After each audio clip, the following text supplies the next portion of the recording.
Thank you for your report. We shall inform the troops of these developments, and instruct them to proceed with the utmost caution should they encounter any survivors. Allow me to go and speak with the ones at the victor's spoils. They may be more willing to listen to a fellow Garlean and accept our offer of assistance. I pray you are right. And though I am loath to burden you any further, should there be an appropriate occasion to speak of Licinia and her sister, please do so.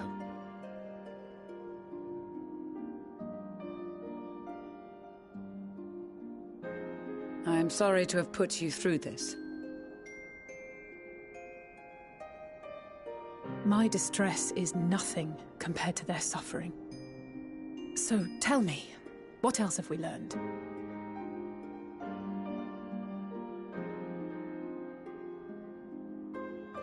As you may have already heard, we have succeeded in curing the members of the Populares, Maxima identified. They have provided us with some intriguing insights into the current state of Garlemald.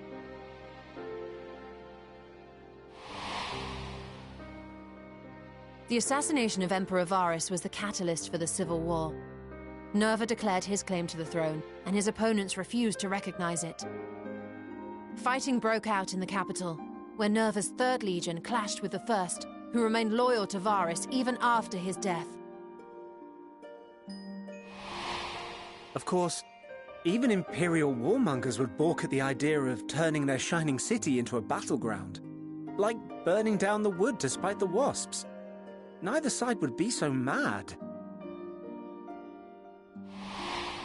Unless something or someone inflamed their animosity to such an extent that they could not help but act against their better judgment.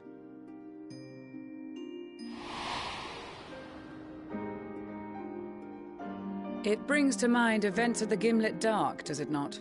The Emperor's sudden withdrawal from the front lines, specifically. Nerva and his father, Titus, Varus's then political rival, took advantage of rumors that Crown Prince Zenos had been possessed by a demon.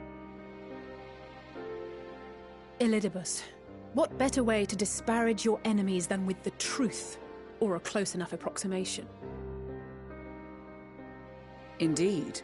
But before their accusations could be substantiated, many of Titus's followers were silenced. While some were merely stripped of their status, others died under curious circumstances. One after another, suddenly and suspiciously. Again, Elidibus. Like as not, he had a hand in it. No evidence was found to implicate Varus, certainly. Nevertheless, Titus, Nerva, and the 3rd Legion would have judged it a brazen attempt by the Emperor to rid himself of his political enemies. And then, in the midst of this growing turmoil, Varus Sosgalvus is murdered.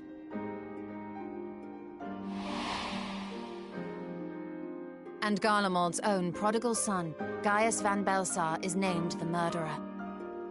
Shortly thereafter, Nerva claims the right of succession, and in response, the 1st Legion claims the assassination was part of a coup d'etat orchestrated by Titus and Nerva.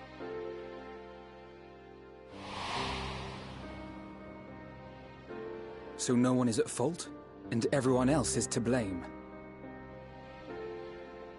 I should add that both parties received substantial financial backing, presumably to provide them with the means and encouragement to pursue a swift victory, and that these contributions came from the self-same benefactor.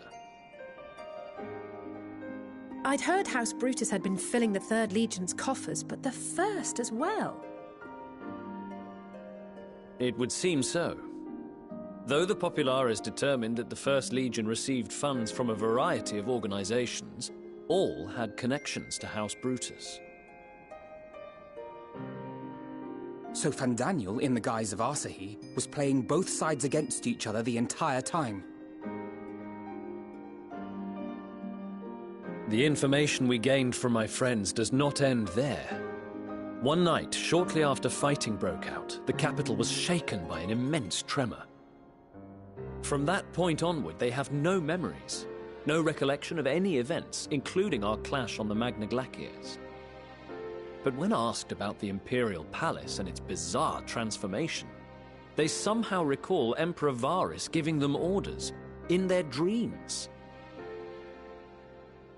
May the Tower of Babel stand as testament to the glory of Garlemald. This sounds awfully familiar. We have something to show you all.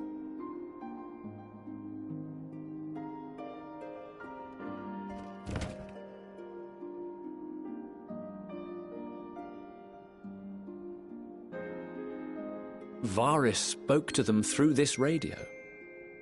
Perhaps it was a recording, but if not, that would be inexplicable.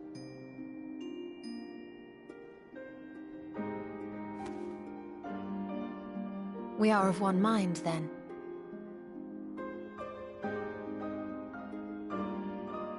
The ether that permeates the ore used in this device is almost identical to that of the talismans. I see it. While it is likely more by coincidence than design, these devices might also ward against a primal's influence. A picture is beginning to form. If the tremor felt throughout Garlemald was a wave of ether emitted by a primal, then while those within range would have been tempered, those huddled around a radio desperate for news concerning the Civil War would have been spared. No wonder Licinia kept it close. My friends, I must speak with you. A young man was caught trying to steal our supplies. He is a soldier of the Iron Men, we think, but one who has not been made thrall. Thankfully, Magni restrained him before blood was spilled. The stranger is outside, if you wish to ask him questions. I think we do.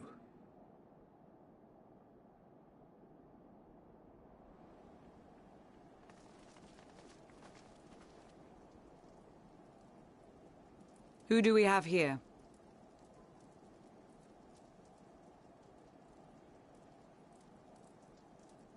Garleans?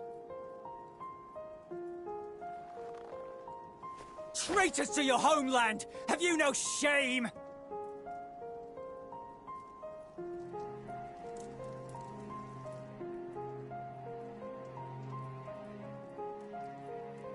I am Lucia Junius, a Temple Knight of Ishgard. And you are?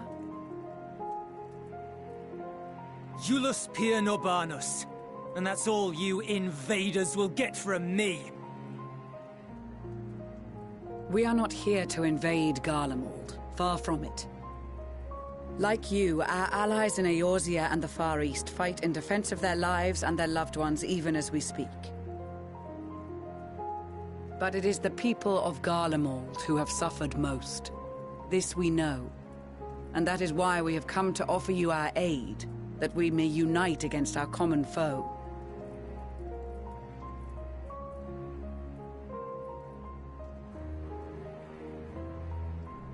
Whether you believe me or not, those are the facts.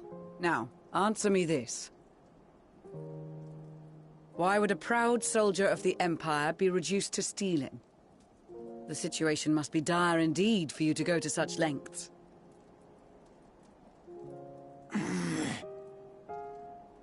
If it is supplies you seek, we would gladly share ours, or turn a blind eye while you leave with your spoils. I will not negotiate. My commander will determine how to deal with you and yours. If you wish to treat with him, I will take you, but no more than 3.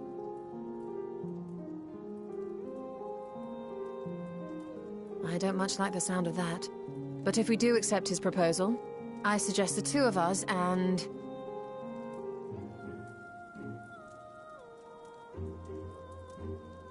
Please allow me and Alize to act as envoys. May I ask why?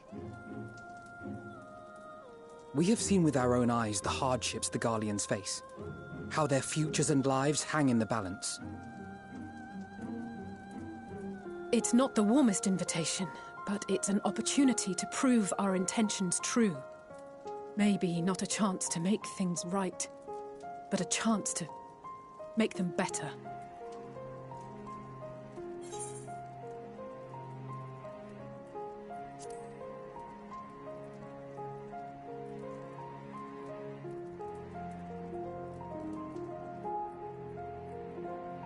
I can see that persuading you otherwise is a lost cause, but you will proceed with the utmost care.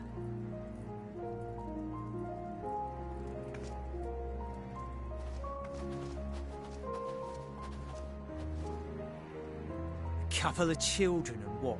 A sellsword? Is this an insult? Not in the least. You will find that they are more than qualified to speak on our behalf. There are many dangers on the road ahead. I will need that back.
These are their chosen representatives.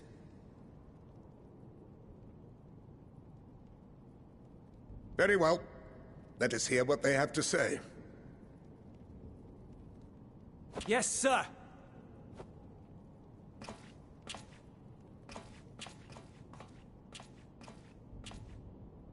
I present to you our commander, Lord Quintus Van Kina, Legatus of the First Legion. The First? I had no idea you had survived.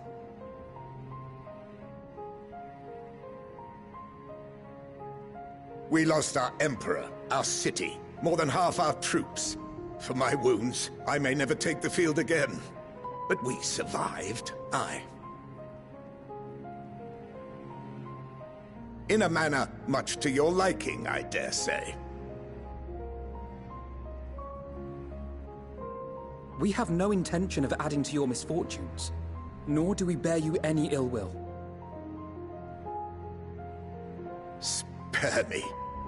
Though you children may speak in earnest, overtures of peace ever ring hollow in my ears. So long as man stands to profit from his neighbor's suffering, war is inevitable. Driven from our ancestral homeland into this blasted waste. Yet still you yearned to rob us of our paltry scraps. 'Twas only with Magitech that you learned to keep your distance. Though we knew it was only a matter of time before you regrouped and returned. Conquest and Empire were our only defenses. Emperors Solus and Varys understood this, and through their campaigns saw us grow and prosper. Much blood has been spilled in Garlemald's name, aye. But if it is a choice between yours and mine, then it is hardly a choice at all. I do not deny that a great many conflicts throughout history were driven by the desire or necessity to gain by another's loss. That is not why we are here. Nor have we come to petition your aid in the war with the Telophoroi, grave though that threat may be. Our purpose is simply this. We wish to help you. Let us help you. If there is aught that can be done to ease your plight, we would be glad to do it. Perhaps you would.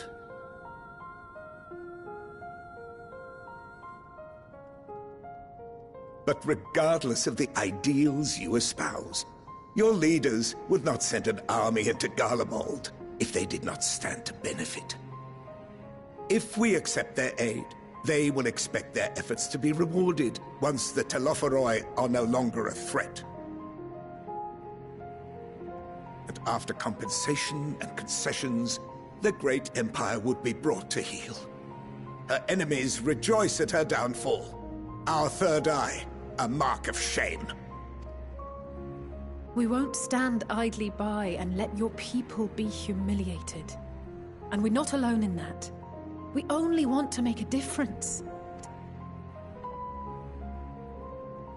What I'm trying to say is, there are so many people who just don't care about making you suffer.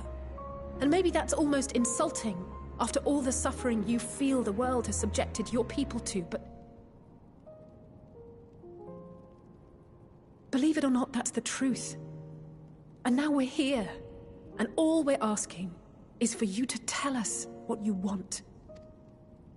So much blood has been shed, so much lost. All because of this endless war. Who wouldn't want to end it? Can we not work together to face our problems as one?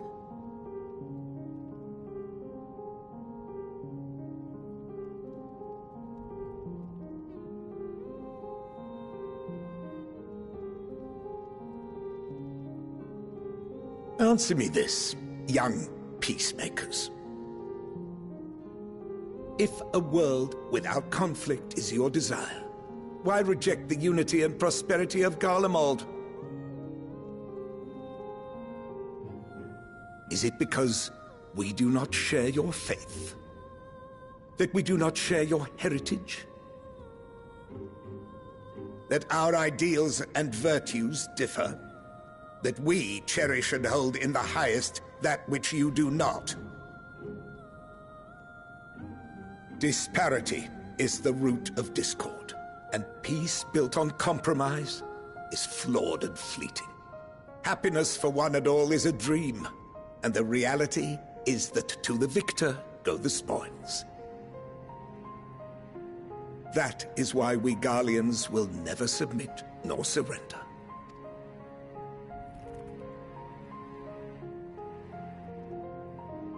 It seems there is nothing more to say on the matter.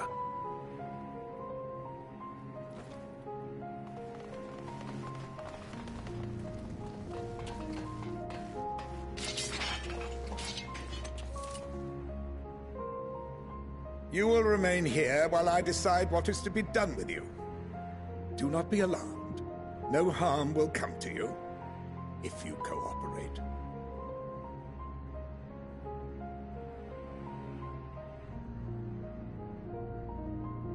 We will not resist. However, as your guests, I ask that we be allowed to speak with the other members of your group. As you wish. I had no intention of locking you up, as by dawn you would be frozen stiff and you're no good to me dead. You are free to move about the encampment, but there is one condition. Collar them.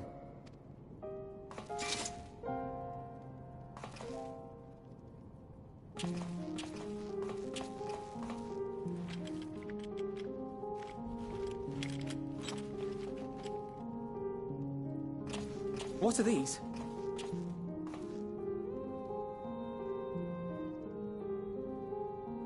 Incentive.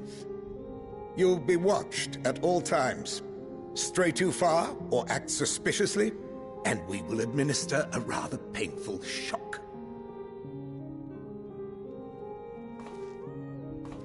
Stop! Keep away from that one.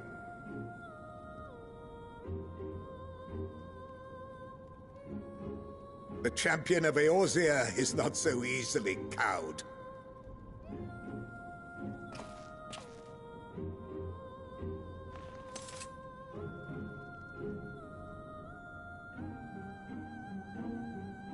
Even if he allowed himself to be collared, the shock would be no more than an itch. No.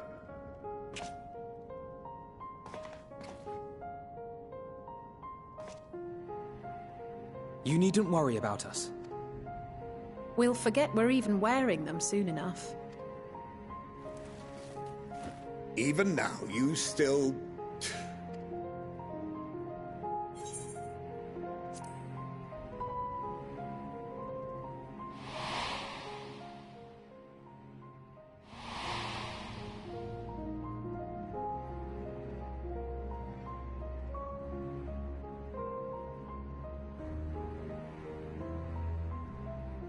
You are a curious one.